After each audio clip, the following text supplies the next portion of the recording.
समस्त जगतां मधुकैटभारे रहितावरोधाः संतान पुष्प विलसत्कर संपुटास्ते त्वद्धर्मणोत्सव कुतूहल चेतनश्च श्री सूर्य दैवत विभो तव सुप्रभातम् तरं विरौति गृह कुक्कुट मण्डलीयम् पारावताः कलरवं कलयन्ति भार्या केळीषु कामलय मारुतमालवन्ती प्रत्यक्ष दैवत विभो तव सुप्रभातम् उत्फुल्ल चम्पक कुशेशय पाटलाना गन्धादिवास सुरभिशिष शिरो मृदुश्च त्वां सेवते मरुददृश्य वपुर्महात्मन् श्री सूर्य दैवत विभो तव सुप्रभातम् स्वामिन्नद प्रवृजिनापः पुष्करिण्या स्नाताः प्रपूत मनसः स्मृतिवर्मनिष्ठाः गायन्ति साममधुरं ऋषितुल्य विप्राः श्रीहर्षवल्यधिपते तव सुप्रभातम् रम्याग्रहण्य विततौ कलभाषिणीना वीणानिनादकलितामृतभव्यगानम् संश्रूयते भवदनन्त गुणानुबन्धी श्री सूर्य दैवत विभो तव सुप्रभातम् गोपाङ्गनादधिविमन्थन मञ्जुघोषाः सत्ब्रह्मचारि मुख निर्गत मन्त्रपाठाः प्राभोति किमपि करोति तवाज्य सेवाम् प्रत्यक्ष दैवत विभो तव सुप्रभातम् प्रत्यूषरागसु मनोहर पुष्करिण्या किञ्चिद्विकासि कमलोद्गत भृङ्गराजिः भीतान्धकारकणिकेव हठात् प्रयाति श्रीहर्षवल्यधिपते तव सुप्रभातम् हे लोकबान्धव कृपाकर चित्प्रदायिन् विश्वस्य लोचन भुवं परिरक्षणार्थम् आर्चावतार जनताखिलतापहारिन् प्रत्यक्ष दैवत विभो तव सुप्रभातम् जगन्नाथेन संक्लुप्तां सूर्यदेव प्रबोधिनी प्रातर्नित्यं पठेद्यस्तु स सूर्यस्य दयां भजे।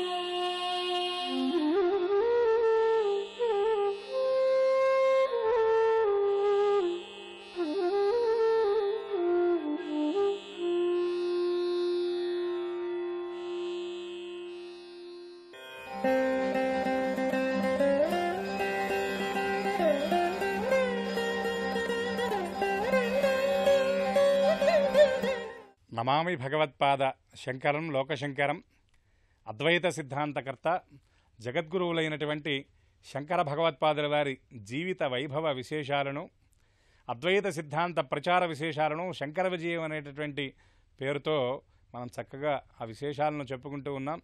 వాటిలో భాగంగా కుమారుల భట్టు వారి దగ్గరికి శంకర భగవత్పాదుల వారి శిష్య సమేతంగా వెళ్ళడం, కుమారుల భట్టు యొక్క వైభవ విశేషాలన్నీ కూడా మనం ఇప్పటివరకు తెలుసుకున్నాం.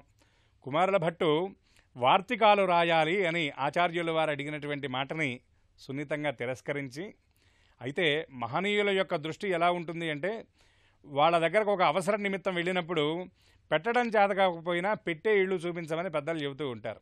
అట్లా ఆయన ఏం చేశాడంటే, వార్తికాలు రాసేటటువంటి సమయం నాకు లేదు, కానీ మాహిష్మతి నగరంలో మండనమిశ్రుడు అనేటటువంటి నా శిష్యుడున్నాడు. అతను పూర్వమీమాంసా పండితుడు, జైమిని సూత్రాలను చక్కగా అధ్యయనం చేసినటువంటి వాడు. ఆయనకి ఏదైనా సందేహం వస్తే సాక్షాత్తు జైమిని మహర్షి వ్యాసుల వారితో, తన గురువైనటువంటి వ్యాసుల వారితో కూడి వచ్చి ఆయన సందేహ నివృత్తి చేస్తూ ఉంటాడు. అటువంటి పండితుడు కాబట్టి మీరు మాహిష్మతి నగరానికి వెళితే మీ వార్తికాలు రాసేటటువంటి పని పూర్తవుతుంది అని చెప్పి కుమారుల భట్టు సెలవివ్వడం జరుగుతుంది. శంకర భగవత్పాదులు వారు ఎంత ప్రయత్నం చేసినా కుమారుల భట్టు వారి యొక్క ఆత్మహత్య నిర్ణయాన్ని మాత్రం మార్చలేకపోయారు. ఎందుకంటే మహాత్ముల యొక్క దృష్టి, ఆయన పండితుడు కాబట్టి వాళ్ళ భావన ఎలా ఉంటుంది అంటే మనస్యేకం వచస్యేకం కర్మణ్యేకం మహాత్మన, మనస్యన్యత్ కర్మణ్యన్యత్ వచస్యన్నత్ దురాత్మన. మహానుభావుల యొక్క నిర్ణయం ఎట్లా ఉంటుందంటే మనస వాచ కర్మణ ఎప్పుడూ ఒకటిగానే ఉంటుంది. అంతేగాని మనస్సులో ఆలోచించే విధానం ఒకటి, పైకి మాట్లాడే విధానం ఒకటి, ఆచరణలోకి వచ్చేటప్పటికి మూడవది అనేది వాళ్ళ దగ్గర ఉండదు. కానీ దుర్మార్గులు ఎలా ఉంటారు అంటే మనస్సులో ఆలోచించే విధానం ఒకటి, పైకి మాట్లాడే విధానం ఒకటి, ఆచరణ రూపంలో చూపించేటటువంటి విధానం వేరొకటిగా ఉంటుంది. కాబట్టి కుమారుల భట్టు ఆత్మహత్యకు సిద్ధపడ్డాడు. శంకర భగవత్పాదుల వారి ప్రయత్నం మాత్రం విజయవంతం అవ్వలేదు. ఎందుకంటే కుమారుల భట్టు వారు ఆయనకు ఆత్మహత్య మహాపాపం అని తెలుసు. కానీ గురువుని మోసం చేయడం, గురుద్రోహం ఇంకా చాలా పెద్ద ద్రోహం కాబట్టి దానికి నిష్కృతి ఏమిటి అంటే తనను తాను దహించుకోవటమే అనేటటువంటి భావనతో తుషాగ్ని మధ్యంలోకి వెళ్ళాడు. ఇంధనం పోసుకున్నాడు, అంటించుకొని ఆయన చక్కగా దహింపబడ్డాడు. తరువాత మాహిష్మతి నగరానికి శిష్య సమేతులై శంకర భగవత్పాదుల వారు వెళ్ళారు. సుందరమైనటువంటి మాహిష్మతి నగరం ప్రవేశించిన తర్వాత ఈ మండన మిశ్రుల వారి గృహం ఎక్కడుందో చిరునామా తెలుసుకోవాలనే భావన చేస్తూ అక్కడ దూరంగా వెళ్ళేటటువంటి ఆ గ్రామస్తులను వెళ్ళారు. ఇటువంటి వాళ్ళు అతి సామాన్యమైనటువంటి వ్యక్తులు, పొలాలకు వెళ్ళేటటువంటి వాళ్ళని పిలిచి, అయా మండన మిశ్రుడు అనేటటువంటి పండితుడి గృహం ఎక్కడా అని చిరునామా అడిగేటప్పటికీ వాళ్ళు చాలా వినయంగా సమాధానం చెప్పారు.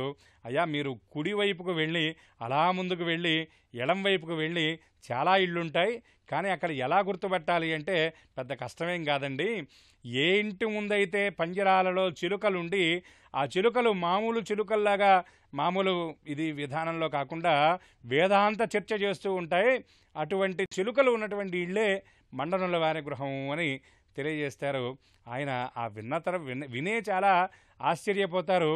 కానీ శిష్యులు ఆచార్యుల వారు ఆ చిరునామాకి వెళ్ళి చూసిన తర్వాత మరింత ఆశ్చర్యానికి గురవుతారు. ఎందుకంటే అక్కడ పంజరంలో ఉన్నటువంటి చిలుకలు అంటూ ఉన్నాయట, వేదములు స్వతఃప్రమాణముల పరతఃప్రమాణమా, స్వతఃప్రమాణ పరతఃప్రమాణ కీరాంగనా యత్ర గీరం గిరంతి. వేదములు స్వతఃప్రమాణముల అంటే వేదంలో ఉన్నటువంటి సారాన్నంతా గ్రహించడానికి ఒక్క వేదం చదివితే సరిపోతుందా, ప్రమాణబద్ధంగా అర్థమవుతుందా, లేదు వేదము ప్రమాణమని చెప్పడానికి ఇంకేదైనా వేరే గ్రంథాలు చదవాలా అనేటటువంటి ఆ వేద సంబంధమైనటువంటి వేదాంత సంబంధమైనటువంటి చర్చ చేస్తూ ఉన్నాయట చిలుకలు. సాధారణంగా చిలుకలకు ఉండేటటువంటి లక్షణం ఏమిటి అంటే అవి స్వతహాగా మాట్లాడలేవు, మనం అడిగిన దానికి సమాధానం చెప్పలేవు. యజమాని ఏవైతే నేర్పుతాడో ఆ పలుకులు మాత్రమే పలుకుతాయి. సహజంగా చిలుకలు ఎక్కువ ఎవరైనా రామనామం చెబుతూ ఉంటే రామనామాన్ని రామారామా అని పలుకుతాయి కాబోలు. అందుకే రామచిలుకలు అనేటటువంటి పేరు వాటికి వచ్చింది. ఆ నేర్పినటువంటి ఒక పదం లేదా రెండు పదాలు మాత్రం మాట్లాడుతుంది కాబట్టి ఎవరైనా ఒక రెండు మూడు విషయాలు ముక్కును బట్టి మాట్లాడుతూ ఉంటే వాడిని పక్క వాళ్ళు అంటారు, వీడివి చిలుక పలుకులు రా అంటారు. ఎందుకంటే ఈ మధ్యకాలంలో ఒక చిన్న సంఘటన నేను స్వయంగా చూశాను. ఒక మహాపండితుడు ఆయన ప్రవచనాలు చేస్తూ తన కుమారుణ్ణి కూడా ప్రవచన రంగంలోకి తీసుకొచ్చాయట. ఇంకొక పండితుడిని మా అబ్బాయి ఎలా చెబుతున్నాడండి ప్రవచనం అని అడిగితే ఈయన చెప్పేట, మీ అబ్బాయి ప్రవచనం చిలక పలుకుల్లాగా ఉన్నాయి అన్నట్ట. కుమారుడు ఆనందపడ్డాడు, తండ్రి మాత్రం ఆనందపడలేదు. ఏంటి నాన్న మీరు ఆలోచిస్తున్నారంటే, ఏం లేదురా నీవు చిలక పలుకుల్లాగా ఉన్నాయంటే, కుమారుడు అన్నట్ట చక్కగా చెబుతున్నానని కదా అంటే, కాదు వచ్చిన 4 ముక్కలే మళ్ళీ చెబుతున్నావని ఆయన భావన అని చెప్పాట. ఇట్లా చిలుకలు చక్కగా ఈ విధమైనటువంటి వేదాంత చర్చ చేస్తున్నాయంటే, ఆ 4 పలుకులే పలుకుతున్నాయంటే ఆ గృహంలో ఎప్పుడూ కూడా వేదాంత చర్చలు జరుగుతూ ఉంటాయి అని శిష్య సహితులైనటువంటి ఆచార్యుల వారు గ్రహించి ఆశ్చర్యపడి ఆనందపడ్డారు. ఎందుకంటే నేను సరైనటువంటి చోటకి చేరుకున్నాను అని భావన పొందారు. కానీ ఆ ఇంటి యొక్క కవాటాలు మాత్రం తలుపులు వేసున్నాయి, లోపలికి వెళ్ళే అవకాశం లేదు. పిలిస్తే ఎక్కడో ఉన్నారు, ఎవరూ బయటికి రాలేదు. ఏం జరుగుతుందా అని ఆలోచిస్తే ఆ రోజున వాళ్ళ ఇంట్లో పితృయజ్ఞం జరుగుతూ ఉంది. మండన మిశ్రుడు తన తండ్రి యొక్క శ్రాద్ధకర్మను నిర్వర్తిస్తూ ఉన్నాడు. కానీ ఆచార్యుల వారు ఎలా అయినా లోపలికి వెళ్ళాలి అని ఆకాశగమనం ద్వారా పైకి వెళ్ళి ఆ ఇంట్లోకి ప్రవేశించేటప్పటికి అక్కడ ఏం జరుగుతుందంటే ఆబ్దికం పెడుతూ ఉన్నారు. ఆబ్దికంలో ఉన్నటువంటి భక్తులు ఎవరు అంటే సాక్షాత్తు నారాయణ స్వరూపులైనటువంటి వ్యాస భగవానుడు ఆయన పితృస్థానంలో కూర్చొని ఉండగా ఆయన శిష్యుడైనటువంటి జైమిని మహర్షి మండన మిశ్రుల వారి గురువు కాబట్టి ఆయన చక్కగా విశ్వేదేవస్థానంలో కూర్చొని ఉన్నాడు. అతి శ్రద్ధగా, ఎంతో శ్రద్ధతో మండన మిశ్రుల వారు శ్రార్థకర్తువుని నిర్వహిస్తున్నారు. ఎందుకంటే శ్రార్థము అంటే శ్రద్ధయా ధీయతే ఇది శ్రార్థం.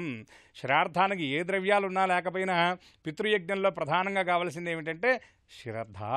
అటువంటి శ్రద్ధగా శ్రార్థం చేస్తున్నటువంటి మండన మిశ్రుల దగ్గరికి శంకరుల వారు రావటం, తరువాత పరిణామాలు ఏమిటి అన్నటువంటి విషయాన్ని రాబోయేటటువంటి భాగంలో మనందరం కూడా చక్కగా విస్తారంగా తెలుసుకుందాం. అప్పటి వరకు శంకర వాంగ్మయాన్ని తెలుసుకునేటటువంటి ప్రయత్నం చేద్దాం. శంకరుల వారు విరచించినటువంటి స్తోత్రాలన్నింటినీ కూడా చక్కగా మనం పారాయణ చేస్తూ భగవంతుడి యొక్క చరణ సన్నిధానాన్ని చేరుకునేటటువంటి ప్రయత్నం మనందరం కూడా చేద్దాం.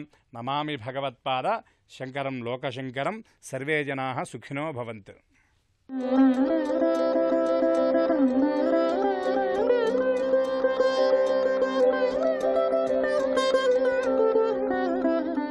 శ్రీ లలితా సహస్రరహస్యాలు అనే కార్యక్రమానికి స్వాగతం. శ్రీ లలితా సహస్రనామాల్లో ఉన్నటువంటి ఒక్కొక్క నామం యొక్క భావము, అంతరార్థాన్ని మనం గ్రహిస్తూ వస్తూ ఉన్నాం. ఈరోజు మనం తెలుసుకోబోయే నామం శ్రీ కామేశ్వరాస్త్ర నిర్దగ్ధాస బండాసుర శూన్యకాయై నమః అనేటువంటి నామం గురించి మనం తెలుసుకోబోతూ ఉన్నాం. గత నామంలో మనం అమ్మవారు మహాపాశుపతాస్త్రాగ్నిని సంధించి సైన్యాన్ని మొత్తాన్ని బూడిద చేసేశారు. మరి భండాసురుడు ఎవడు? జీవుడు కదా. జీవుడు యొక్క సైన్యం అంటే జీవుడు ఉన్నటువంటి పశుత్వం మొత్తం కూడా మహాపాశుపతాస్త్రాగ్నితో సంహారం అయిన తర్వాత అప్పుడు జీవుడిని ఎట్లా లయం చేశారయ్యా అంటే కామేశ్వరాస్త్ర అగ్నిని అంటే కామేశ్వరాస్త్రాన్ని ప్రయోగం చేశారు అమ్మవారు అనమాట. ఇక్కడ అమ్మవారు కామేశ్వరాస్త్రాన్ని ప్రయోగం చేసి అప్పుడు భండాసురుడిని సంహరించారట. అంటే కామేశ్వరాస్త్రం అంటే ఏంటి? కోరిక అంటే మోక్షేచ్ఛ అని అర్థం. ఇక్కడ గొప్ప భావం మనకు కనబడుతుంది. మనం సాధారణ భావం తీసుకుంటే కామేశ్వరాస్త్రాన్ని అమ్మవారు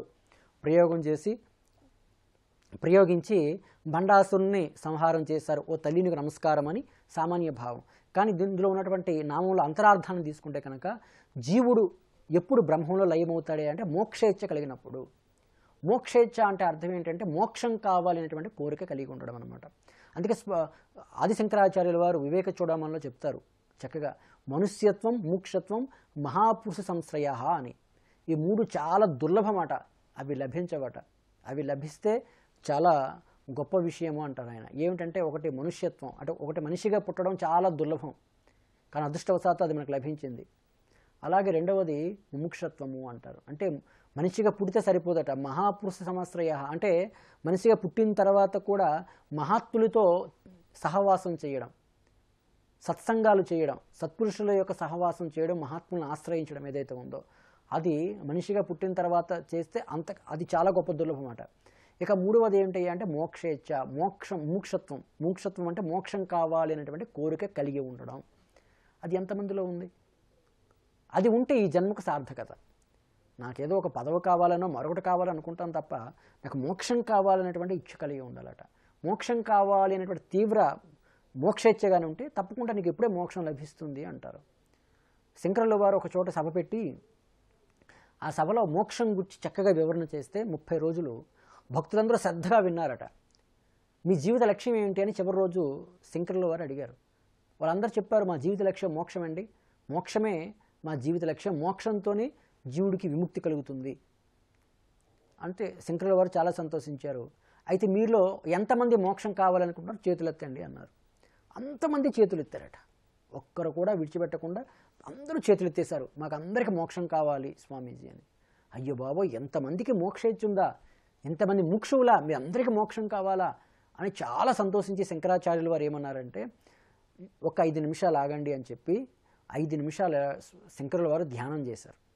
ధ్యానం చేసి 5 నిమిషాలు తర్వాత కనులు తెరిచి అప్పుడు అన్నారు, నాకు ఇప్పుడే కైలాసం నుండి ఒక సందేశం వచ్చింది. స్వామివారు నాకు ఆజ్ఞాపించారు, పరమేశ్వరుడు ఎవరెవరైతే మోక్షం కావాలంటున్నారో వాళ్ళందరినీ తీసుకొచ్చేసేయండి అన్నారు. అందరికి మోక్షం ఇచ్చేద్దామన్నారు స్వామి. కాబట్టి మీలో ఎవరెవరు నాతో రావాలనుకుంటున్నారు మీ అందరికీ మోక్షం ప్రసాదిస్తాను, ఎవరు రావాలనుకుంటారో ఒకసారి చేతులు ఎత్తండి అన్నారట. ఒక్కడు చెయ్యెత్తలేదట. ఇంతకుముందు మాకు అందరికీ మోక్షమే కావాలి అని చేతులెత్తిన వారు మీకు మోక్షం ఇస్తాను రండి, మీకు ఏ కష్టం లేకుండా మోక్షాన్ని తీసుకువెళ్ళిపోతాను రండి అంటే ఒక్కడ కూడా చేయట్లేదు. ఆశ్చర్యపోయారు శంకరుల వారు.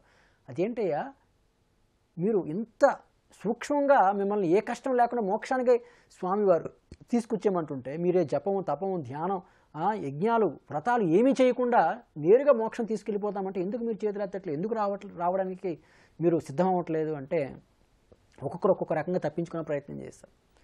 ఒక వృద్ధుడిని చూసి, ఏమయ్యా నువ్వు వృద్ధుడు కదా, నువ్వేనే రావచ్చు కదా మోక్షాన్ని తీసుకుపోతావు నేనంటే ఆ వృద్ధుడు అంటాడు, 3 కొడుకులండి, 2 కొడుకులు వివాహం అయిపోయింది, ఇక చిన్న కొడుకు ఉన్నాడండి, వాడికి కూడా వివాహం అయిపోతే 2 అక్షంతలు వాడి తల మీద ఆశీర్వదించి ఆ తర్వాత మోక్షానికి వచ్చేస్తానండి అన్నాడట. ఒక వృద్ధ స్త్రీని చూసి, అమ్మ నువ్వైనా రావచ్చు కదా మోక్షానికి అంటే ఆ వృద్ధ స్త్రీ అంటుంది, స్వామి ఈ సభకు రావడానికి ముందు నేను మా ఇంట్లో నా భర్తకు నా పిల్లలకు చెప్పకుండా వచ్చేసాను, అంతేకాకుండా నా భర్తకు నా పిల్లలకు తెలియకుండా మరికొంతమందికి నేను కొన్ని అప్పులు ఇచ్చున్నాను, కాబట్టి ఆ పత్రాలన్నీ కూడా నా భర్తకు నా పిల్లలకు అప్పచెప్పి తర్వాత నేను మోక్షానికి వస్తానండి అని ఆవిడ చెప్పింది. ఇలా ఒక్కొక్కరు ఒక్కొక్క కారణాలు చెప్పి తప్పించుకున్నారు తప్ప ఎవరు కూడా మోక్షం మాకు కావాలని ముందుకు రాలేదు. అంటే నిజంగా మనకు మోక్షం కావాలనేటువంటి ఇచ్చగానే ఉంటే ఖచ్చితంగా మోక్షం ఇప్పుడే లభిస్తుంది. కానీ నిజంగా అటువంటి తీవ్రమైనటువంటి మోక్ష ఇచ్చ ఉందా, నాకు దేవుడే కావాలి అనేటువంటి కోరిక ఎవరిలో ఉందా అంటే అది లేదు అనేది మనకి ఇక్కడ స్పష్టమవుతుంది. అలా ఉన్నవాళ్ళు ఉన్నారు, అలా ఉన్నవారికి అప్పుడే భవ సాక్షాత్కారం కూడా లభించింది. వాళ్ళే ప్రహ్లాదుడు, వివేకానందుడు, శంకరాచార్యుల వారు, రమణ మహర్షి ఇత్యాదులందరూ కూడా. మరి ఎలా కలుగుతుంది స్వామి? అందుకే జన్మాంతర సహస్రేణ తపోధ్యాన సమాధిభి కృష్ణీయ భక్తి ప్రజాయితీ అని మనకు నారద భక్తులు చెప్పబడింది అన్నమాట. అంటే పాండవ గీతలో చెప్పబడింది. పాండవ గీతలో నారదులు వారు చెప్పినటువంటి మాట. అంటే అనేక జన్మల పుణ్య సంస్కారం ఉంటేనే నాకు భగవంతుడు కావాలి అనే కోరిక కలుగుతుందట. కృష్ణుడి యందు మనకు భక్తి కలగాలి అంటే, భగవంతుడి యందు మనకి భక్తి కలగాలంటే అనేక జన్మల పుణ్య సంస్కారం ఉండాలి. అనేక జన్మల పుణ్య సంస్కారం ఉంటేనే ఆ భగవంతుడి యందు మనకు భక్తి అనేది కలుగుతుందట. అనేక జన్మల్లో జన్మాంతర సహస్రైన తపస్సు, ధ్యానం ఇవన్నీ చేసి ఉండాలి. కాబట్టి మనం నిరంతరం కూడా భగవద్ధ్యానము, ఈ తపస్సు, సాధు సంతుల యొక్క సందర్శనము ఇవన్నీ మనం చేసుకుంటూ ఉంటే నిరాశ చెందవలసిన అవసరం లేదు. ఏదో ఒక రోజు ఖచ్చితంగా మనలో ఆ తీవ్ర మోక్షేచ్ఛ అనేది కలుగుతుంది. ఆ మోక్షేచ్ఛ ద్వారా మనం మోక్షాన్ని బడయవచ్చు. అందుకే ఇక్కడ అమ్మవారు కామేశ్వర అస్త్రాన్ని ప్రయోగించి భండాసురుని సంహరించారు. అంటే ఒక మోక్షేచ్ఛ ద్వారానే జీవుడు లయం పొందుతాడు అనేది ఈ నామం యొక్క భావం అన్నమాట. హరి ఓం తత్సత్.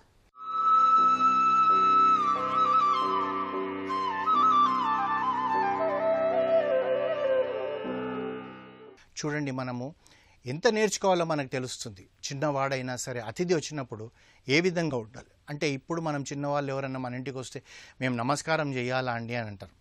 సరే, నమస్కారం మనకన్నా పెద్దవాళ్ళని చేస్తుంటాం కనుక చిన్నవాడికి చేయకున్నా పర్వాలేదు. కానీ అతను ఆకలితో మన ఇంట్లో నుంచి వెళ్ళిపోకూడదు. అది మనం చూడాల్సింది. ఏ అతిథి అయినా రావచ్చు, ఏదో కొద్దిగా మన ఇంట్లో ఎంగిల్ పడండి అని చెప్పి ప్రాధేయపడాలి, ప్రేమగా పెట్టాలి. అయితే నువ్వు అతిథి ఇంటికి వచ్చినప్పుడు అగ్నిదేవుడితో సమానం అంటారు నచికేత. నువ్వు మా ఇంటికి వచ్చి 3 రోజులు ఉన్నావు, కానీ ఈ 3 రోజులలో నువ్వు ఆకలి నిద్రాహారాలు లేకుండా గడిపావు. నేను లేని సమయంలో కూడా నా ఇంట్లో అతిథికి మర్యాద జరగకపోవడం, ఆ పాపం నాకు తగులుతుంది. కానీ అలా చూడడం మా ధర్మం. కానీ ఆ ధర్మం తప్పిన నేను, మా ఇంట్లో వాళ్ళం. నా ఇంట్లో నీకు అతిథి సత్కారం జరగలేదు, ఇంటి యజమానిగా ఆ పొరపాటు నా తలపైన తీసుకుంటున్నాను. చూడండి ఎంత గొప్పగా చెప్తున్నాడు. ఇంట్లో వాళ్ళకు కాకుండా యమధర్మరాజు తనపై తీసుకుంటుంది. నా తప్పుకు మన్నించు, నన్ను క్షమించు, నాకు మంచి జరిగేటట్టుగా దీవించు. నేను చేసిన ఈ పాప పరిహారానికి నీకు 3 వరాలు ఇస్తాను, కోరుకో అన్నాడు. అంటే ఆ చిన్న బాలుడిని కూడా ఆకలితో ఉన్నాడు. ఆ బాలుడు ఎక్కడ కూడా తనలో ఒక కించత్తు కూడా బాధ కలగకూడదని చెప్పి యమధర్మరాజు అతన్ని బ్రతిమలాడుతున్నాడు. ఆ బాలుడే అనుకున్నాడు అనుకోండి, ఏంట్రా వీళ్ళ ఇంటికి వచ్చాము 3 రోజులైంది, కనీసం మంచినీరు కూడా తాగమని లేదు అన్న ఒక్క భావన వస్తే చాలు. అంత చిన్న భావన అయినా సరే ఆ ఇంటి యజమాని పుణ్యం అంతా పోతుంది. అది జాగ్రత్తగా గమనించాలి. అందుగురించి యమధర్మరాజు 2 చేతులెత్తి మొక్కుతూ మరీ చెప్తున్నాడు. యమధర్మరాజు చెప్పిన 3 మా వరాల గురించి చెప్పేటప్పటికీ, సరే మీ నచికేతుడికి వరాలు కావాల్సింది కాదు, వారి పాపం పరిహారం కావాలంటే తను వరాలు కోరుకోవాలి. కనుక మీరు అడిగారు ధర్మరాజా, నా కొరకు కాకుండా మీ పాప పరిహారం కొరకు నేను 3 వరాలు కోరుకుంటాను అని అన్నాడంట. మొదటి వరం ఏంటంటే, నా తండ్రికి నేను చెప్పకుండా వచ్చేసాను యమపురికి వస్తున్నానని. నా తండ్రి ఆ మాట అన్నాడు కనుక నేను తిరిగి వెళ్ళేటప్పటికీ నా తండ్రి ఆందోళన అంతా తీసేసేయి. నా తండ్రి బాధపడకూడదు, నా కొడుకు ఎక్కడ పోయాడో అని ఆ ఆందోళన తీసేసేసి తర్వాత నేను కనబడిన వెంటనే నా మీద కోప్పడకూడదు అన్నాడు పిల్లవాడు. చూడండి, మనం కూడా ఏం చేస్తామంటే మన పిల్లవాడే ఎక్కడన్నా తప్పిపోయాడనో లేకపోతే పక్కింట్లోకి వెళ్ళాడో, చిన్న కుర్రాడు 5 ఏళ్ళ కుర్రాడు, ఆ 10 నిమిషాలు తల్లిదండ్రులుగా మనం ఎంత ఆదుర్దపడతాం, పిల్లవాడు కనబడతలేడు అది ఇది అని చెప్పేసి. ఆ తర్వాత ఏమవుతుంది, పక్కింటి వాళ్ళు అయ్యో ఎందుకండి మీరు అప్పటి నుంచి వెతుకుతున్నారు, మా ఇంట్లో ఆడుకుంటున్నాడని చెప్పి వాడిని తెచ్చిచ్చేటప్పటికి తల్లిదండ్రి వాడిని గట్టిగా పట్టుకొని ఇంట్లోకి వచ్చి కోపడతారు. బుద్ధుందారా, నువ్వు చెప్పకుండా పోతావా? ఆ 5 ఏళ్ళ వాడికైనా ఎందుకు చెప్తారు, ఇంకొకసారి వాడికి భయం ఉండాలని చెప్పకుండా వెళ్తావా, అది ఇదని కోపడము, కావలిస్తే చిన్న దెబ్బ కొడతాను, నువ్వు ఇలాంటి పనులు చేయకూడదు అది ఇదని చెప్పి తల్లిదండ్రులు ఎందుకంటారు? ఎందుకంటే వాళ్లకు తమ పిల్లవాడు కనబడలేదన్న ఆందోళన ఉంది కనుక. అట్లాగే నచికేతుడు యమధర్మరాజును ఏమంటున్నాడంటే, నేను కనబడకపోవడం వల్ల మా తండ్రి గారి ఆందోళన చెందకుండా చూడు, అంతేగాక తిరిగి నేను వెళ్ళినప్పుడు వారు నా మీద కోపపడకుండా సంతోషంగా నన్ను అక్కస్తును చేర్చుకునేటట్టుగా చూడండి అని చెప్పి యమధర్మరాజును అనేటప్పటికీ, ప్రేమతో ఆదరించాలనేటప్పటికీ యమధర్మరాజు అప్పుడు తర్వాత అంటాడనమాట, నీ తండ్రిని కలిగిన ఆందోళన అన్నీ నేను తీసేస్తాను, సంతోషంగా ఉంటాడు, మృత్యుముఖం భయం నుండి బయటపడి ఇంటికి వచ్చిన నిన్ను చూసి సంతోషపడతాడు, నీ మీద కోపం అస్సలే ఉండదు, సంతోషంగా ఉంటాడని చెప్పాడంట. చెప్పేటప్పటికి నచికేతుడు సంతోషపడ్డాడు. ఇంకా 2 వరాలు కోరుకోవాలి. 2వ వరం అడుగుతున్నాడు. తర్వాత నచికేతుడు యమధర్మరాజుతో అడుగుతాడనమాట, సమవర్తి నా 2వ కోరిక చెప్తాను నీకు అంటాడంట.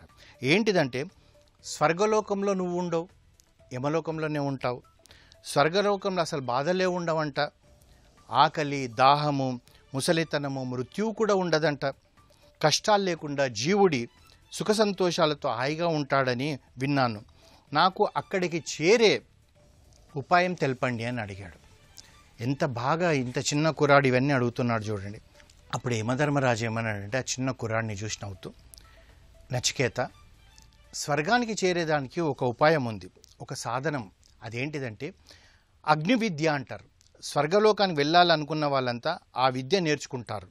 ఆ తర్వాత ఆ విద్య నేర్చుకున్న వాళ్ళందరూ కూడా ఆ తర్వాత అమరత్వాన్ని కూడా పొందొచ్చు. నేను ఏ విద్యనైనా శ్రద్ధగా అనేటప్పటికీ నచికేతుడు అంటున్నాడు, నేను ఏ విద్యనైనా శ్రద్ధగా నేర్చుకుంటాను, నాకు నేర్పండి, నీకు తెలిసిన ఆ యజ్ఞ రహస్యాన్ని నాకు 2వ వరంగా ప్రసాదించండి అన్నాడు నచికేతుడు. అతడు కోరుకున్న 2వ వరాన్ని విని యమధర్మరాజు నచికేతుడు, నువ్వు అన్నది నిజమే నచికేత, స్వర్గం చేరడానికి మార్గం చూపించే అగ్ని విద్య నాకు తెలుసు, ఆ విద్య శాశ్వతంగా స్వర్గంలో ఉండిపోవడానికి ఉపయోగించే సాధనం, విశ్వమంతటికి ఆధారమైన ఆ విద్యని పండితులు భక్తితో ఆదరిస్తారు, దాన్ని అగ్ని విద్య అంటారు, అగ్ని చయనం అంటారు. ఆ విద్యను నువ్వు పూర్తిగా నేర్చుకోగలుగుతావా అని చెప్పి సంశయం వస్తుంది. చిన్నవాడు వేద పండితులే నేర్చుకుంటారు కదా అని అంటాడు. అని ఏమంటాడంటే, అయినా నీకు నేర్పిస్తాను, నీకు వరం ఇచ్చానని కనుక అంటే అప్పుడు ఏమవుతుంది, గురువుగా తన బాధ్యత నెరవేరుస్తాను, శిష్యుడుగా తాను నేర్చుకోడా అతని వెళ్ళిపోతుంది అని చెప్పి, అయినా కానీ నేను నేర్పిస్తాను, కానీ చాలా కష్టంతో కూడుకున్నదని చెప్పి నచికేతుడికి చెప్తాడు. యమధర్మరాజు విశ్వమంతటికి ఆధారమైన అగ్ని విద్యను గురించి నచికేతుడికి వివరించిండంట. దానికోసం ఎన్ని ఇటుకలు కావాలో, హోమం చేసేటప్పుడు ఏ విధంగా పేర్చాలో, ద్రవ్యాలు ఏమేమి కావాలో, ఎలా అమర్చాలో, హోమనిధి ఏంటిది, నిర్వహించే విధానం ఏమిటో అన్ని విషయాలు అతనికి కూలంకుషంగా వివరించి చెప్పాడంట నచికేతుడికి.